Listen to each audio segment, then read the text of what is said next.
A mural is a piece of artwork that spreads a positive message. It's something that inspires. It's large scale, pay tribute to a person, a place, a thing. Murals are important because they really do bring life to an area. There's something about a mural that says, we're here and we're proud to be here. Tom Lea's Southwest piece definitely inspired the design.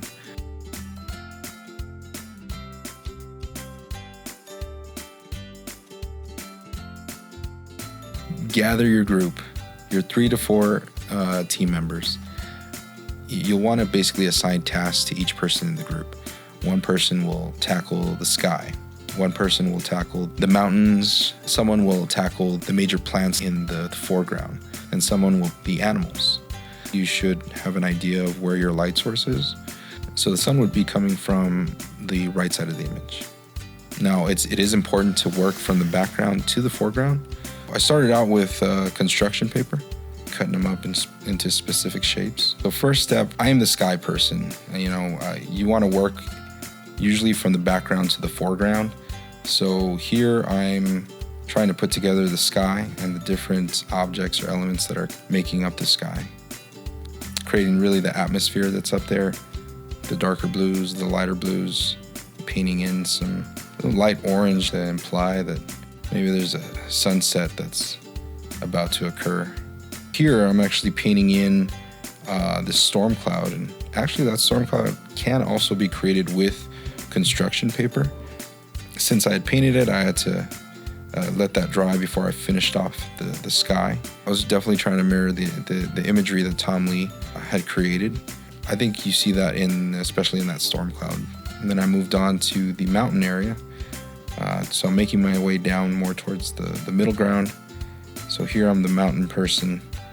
So I cut out the mountain shapes with construction paper, kind of blocked in, quickly drew in where the shadows would be. And I painted those shadows in.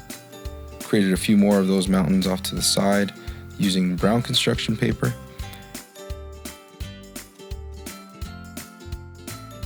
And then began to work on the grassy areas in the mid-ground, primarily using paint. But you could certainly get this done with large chunks of construction paper, yellow construction paper. That will eventually match these yellow poppies that'll be in the foreground. I'm the plant person. I'm starting to work on the foreground a bit using black construction paper to create what's kind of like a dark hill. And then I'm starting to create a yucca plant. Once they know the size or the scale, they can cut and paint away from the actual mural itself, and just have those ready for pasting once the mountain person is done with that mountain and middle ground area. They can then move on to pasting all of their plant life.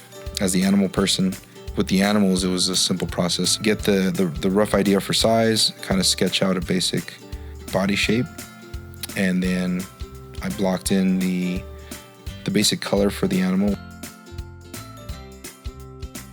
The team should definitely look at it as a whole, decide as a group, is there anything we can improve, just add to or adjust?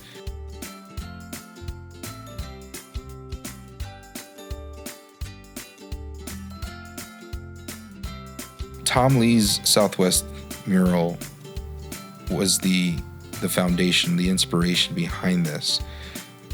This was my creative interpretation. It's definitely all me, and just using his work as a style guide. Yours can certainly look different. That's a huge part of the process, is problem solving. Some things will have to change. To really study Tom Lea's artwork, it's important because you learn to really appreciate where you live. When we're young, we think everywhere else is better. We're surrounded by beautiful mountain ranges. We have an assortment of animals, desert plant life. I think that's what's important about creating a project like this. It forces you to pay attention, whether you see it through another artist's eyes, like Tom Lea's, or you actually take the time to do the research and realize where it is that you live and what beauty we have around us.